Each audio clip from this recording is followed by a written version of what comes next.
When people talk about power in literature, it usually involves a crown, a sword, or in the case of Dune, a spice-filled empire. But in an imaginative text, power is rarely about control. It's about identity, fate, resistance, and the flame of legacy. Shakespeare's Hamlet and Frank Herbert's Dune both dramatize the existential crisis that occurs when individuals serve systems threatening to erase the self. These texts reveal how political power shapes and distorts identity, staging the terrifying cost of inherited obligation through fractured soliloquies and prophetic visions. Both narratives use politics to question what it means to be human. Hamlet, set amidst Renaissance concerns about morality and succession, reveals power's psychological toll on the fractured self. Dune, shaped by post-colonial anxieties, explores the terrifying cost of absolute certainty in a political messiah.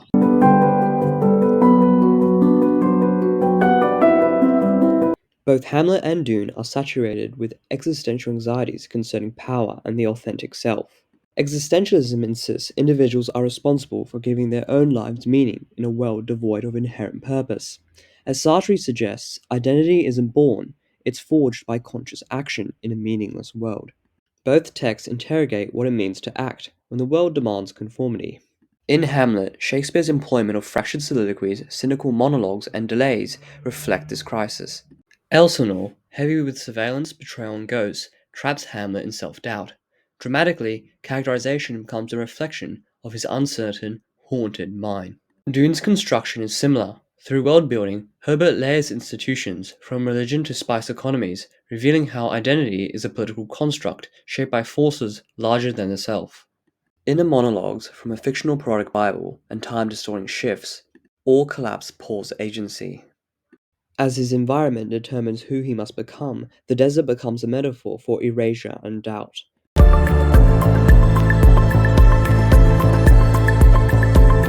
To understand how Hamlet and Dune explore power and identity, we should first situate them in the anxieties of their worlds. Hamlet, an Elizabethan tragedy, personifies the ideological tensions of a rapidly changing England. Renaissance concerns about succession, divine legitimacy, and political corruption permeate Shakespeare's Denmark, a state embroiled in moral and political stagnation. Claudius's usurpation of the throne creates a rupture in the state's political and spiritual order. This is the throne Hamlet inherits, marred by broken claims to power. This burden ultimately tears apart his identity. His declaration, "Something's wrong with Denmark," becomes a diagnosis of imperial instability and existential doubt. As Hamlet, a coup that failed, argues, he's not only paralyzed by doubt, but crippled by the refusal to accept moral clarity in an order governed by manipulation. Hamlet's tragedy lies in a tragic misreading of power and politicking. Dune, on the other hand, offers a futuristic empire with equally corrosive politics. Published in 1965, Herbert's novel is steeped in post-colonialism and Cold War fears. Arrakis, the desert planet, is the epitome of colonialism's destructive forces. Stripped for its material, its indigenous populace erased for wealth and trade. As Balka Jensen notes, Dune subverts heroic tropes by showing how the colonizer appropriates the local culture to justify its conquest. Paul, then, is not a liberator, but a standard-bearer for imperial power. In both cases, our protagonists are haunted by the burden of duty, forced to perform inherited scripts of power. Whether they rebel or submit, they never truly escape these chains.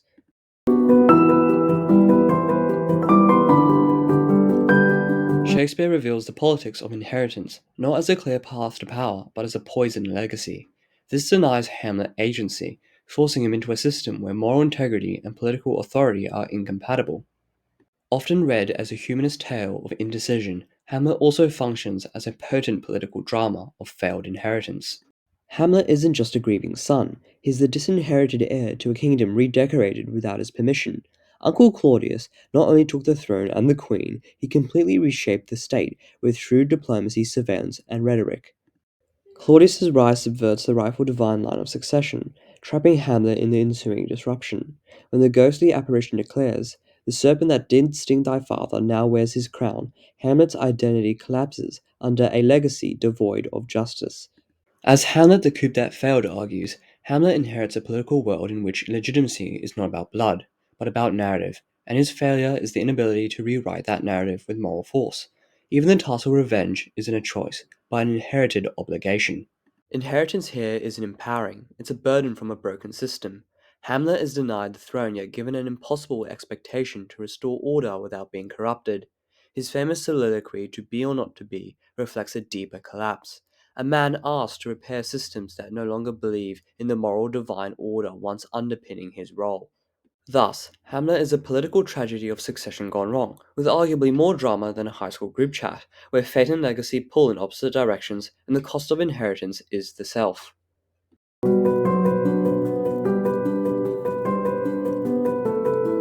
If Hamlet is the heir who can't act, Paul Atreides is the method actor who acts a little too well. In Dune, Paul's inheritance is more than a bloodline. His character is the living product of centuries of political breeding and religious manipulation.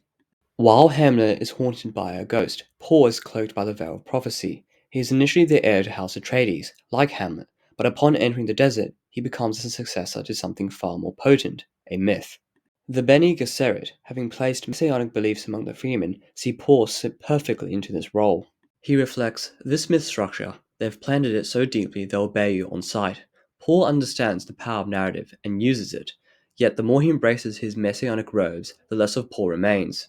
He acknowledges Paul Atreides must die so that the Muad'Dib can live. Paul's inheritance is both shackle and sword, granting him influence yet stripping him of identity. Reimagining Colonism argues that Herbert constructs a world where messianic worship becomes an extension of empire. Paul is not a liberator, but the embodiment of its next phase. Unlike Hamlet, Paul doesn't resist institutional power, he becomes its ultimate expression. He inherits authority not by rejecting prophecy, but by fulfilling it, thus inheriting the very violence he hoped to escape.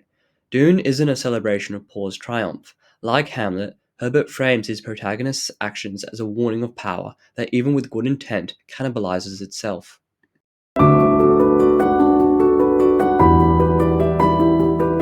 Despite being born centuries and galaxies apart, Hamlet and Paul Atreides are both bound to fates they can't control. They are heirs to power and masters of expected systems. Hamlet inherits a nation torn by deceit, while Paul adopts a myth and a prophecy. Hamlet's fate is a philosophical weight he distrusts, constantly questioning it. His most famous soliloquy, to be or not to be, that is the question, isn't just about existential collapse, but the terror of acting within an immoral world. Paul, in contrast, has no time for metaphysical ruptures. His fate is external, dictated by religion and empire. Yet, his identity fractures, declaring, the person who experiences greatness will destroy a man. Paul recognizes the myth of infallibility, consuming him and endangering his identity.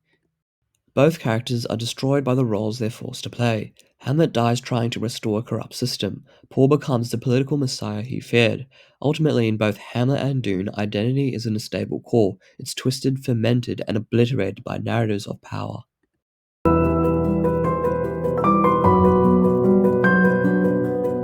In Hamlet, the coup that failed, the core argument is that Hamlet's tragedy is a failed revolution wrapped in existential hesitation.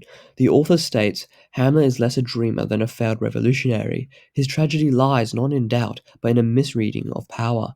This redefines Hamlet's story as a warning of systems forged with manipulation and deceit. Barker Yancine interprets Dune through a post-colonial lens. In reimagining colonism, Yancine argues Herbert constructs a world where resistance itself becomes a tool of empire. Paul is not a liberator, but a warning of absolutist worship and mythization of human individuals.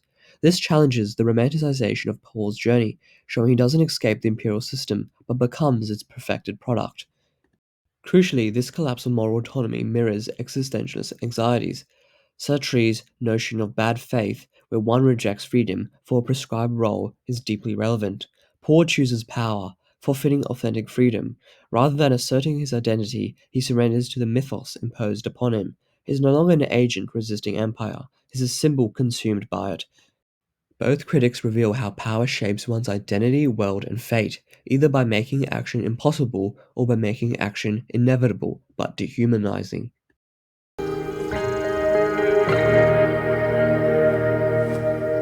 I explored Hamlet and Dune because at their core, both are about youths born into stories they didn't write. That feels a bit familiar. Our postmodern world, shaped by institutions, media, and politics, often answers who we are before we can even ask it ourselves. Hamlet inherits a collapsing kingdom and is forced to fix it. Paul inherits a galaxy wide prophecy and is forced to fulfill it. And I inherit years of Vanessa curriculum and a vague sense I should make something of myself. But seriously, these texts question how power isn't something you hold, it's something that writes you. The struggle to define yourself against expected roles or inherited narratives is very real. Hamlet buckles under this conflict, whilst Poe adapts but loses himself. These imaginative texts remind us that literature can name what's often invisible, how identity, fate, and expectation are inevitably tied to power. We may not be princes or messiahs, but we all inherit stories. Ultimately, power in both Hamlet and Dune isn't simply about blood or dynasty. Hamlet inherits a kingdom poisoned by deceit, unable to act without compromising his morality. Paul inherits a legacy veiled in prophecy, acting so decisively he becomes the myth itself. In both texts, power does not liberate or validate, it collapses and consumes. The tragedies of Hamlet and Paul are not opposite arcs, but mirrors of fate. Both interrogate what happens when identity's forces serve politics. Together, Dune and Hamlet illustrate how literature doesn't just reflect power, it helps us recognize when we've been written into it.